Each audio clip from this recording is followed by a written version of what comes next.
Si tu ne sais pas exactement où placer tes zones de support, résistance ou même les zones clés, les zones de prix, bref, tu as sûrement loupé énormément d'opportunités et tu rentres sûrement également au mauvais moment. Aujourd'hui, je vais te montrer la méthode simple que j'enseigne à mes clients, à mes élèves pour repérer les zones clés comme un pro. Bien évidemment avec des cas concrets à l'écran. Alors accroche-toi bien et n'hésite pas à prendre des notes. Avant de commencer sur cette vidéo, j'aimerais avoir uniquement des personnes déterminées à avancer et à s'améliorer en trading. Si ce n'est pas ton cas, que tu n'es pas prêt à mettre en place les choses qu'il faut pour améliorer ton trading ou tu es peut-être là par curiosité, tu peux donc quitter cette vidéo parce qu'elle ne te servira à rien. Bref, maintenant que je suis avec les plus déterminés, on commence directement cette vidéo. Et d'ailleurs, cette vidéo sera assez courte parce qu'on va aller droit au but, sans blabla inutile, uniquement pour aller chercher le concret et les actions que vous allez pouvoir mettre en place dès aujourd'hui. Bref, on commence directement.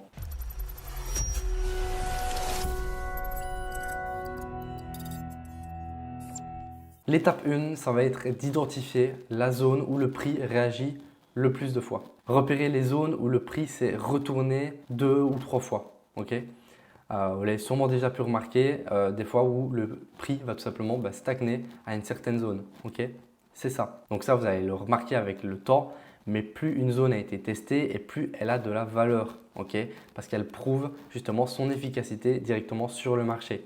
Donc, il ne faut pas tracer de ligne fine parfaite. Il faut penser plus en zone et non en bande de prix. Pourquoi? Parce que quand il y a un retournement, un rebond, bref, que les zones clés justement sont utilisées sur le marché, ce ne sera jamais sur un prix fixe. Donc, pourquoi utiliser des zones et pas des lignes exactes sur vos graphiques? Parce qu'une ligne exacte, c'est tout simplement impossible. Okay, si aujourd'hui un trader aurait la précision de se dire ok, à tel prix, le prix va se retourner, le mec serait déjà milliardaire. Okay, donc c'est pas possible, c'est pour ça qu'on utilise des zones parce que c'est beaucoup plus représentatif en fait du marché réel tout simplement.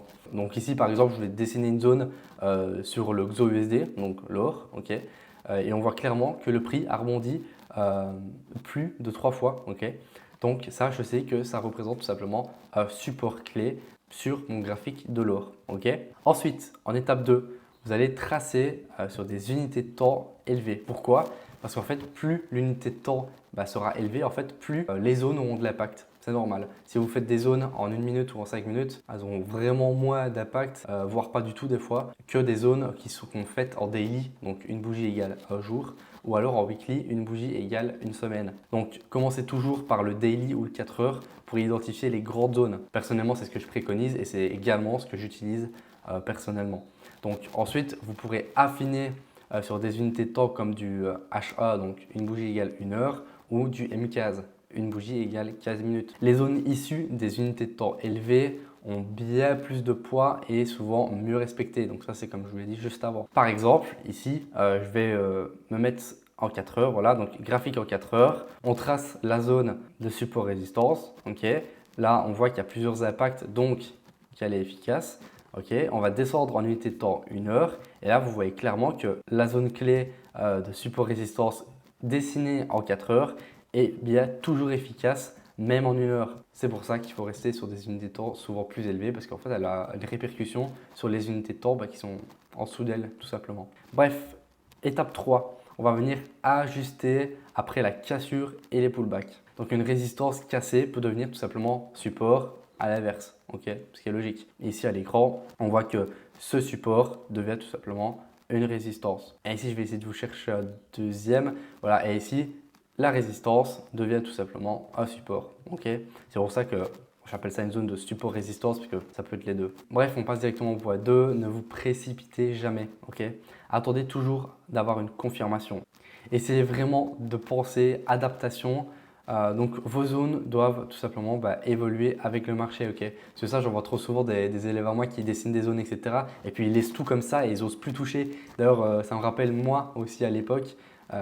Donc quand j'ai commencé il y a 5 ans maintenant, où voilà, en fait j'étais content de mon setup, j'étais trop fier et tout, j'avais mis mes zones et tout. Et en fait, je n'osais plus les supprimer. Et en fait, ce que je ne comprenais pas, c'est que le marché il évolue. Donc les dessins apportés au graphique et les analyses en général doivent évoluer également avec le marché. Okay, donc ça, c'est super important. Donc comme je l'ai dit, vos zones doivent évoluer avec le marché et ne pas rester figées. Donc voilà, maintenant vous allez me dire, mais à quoi ça sert d'attendre justement une cassure suivie d'un pullback?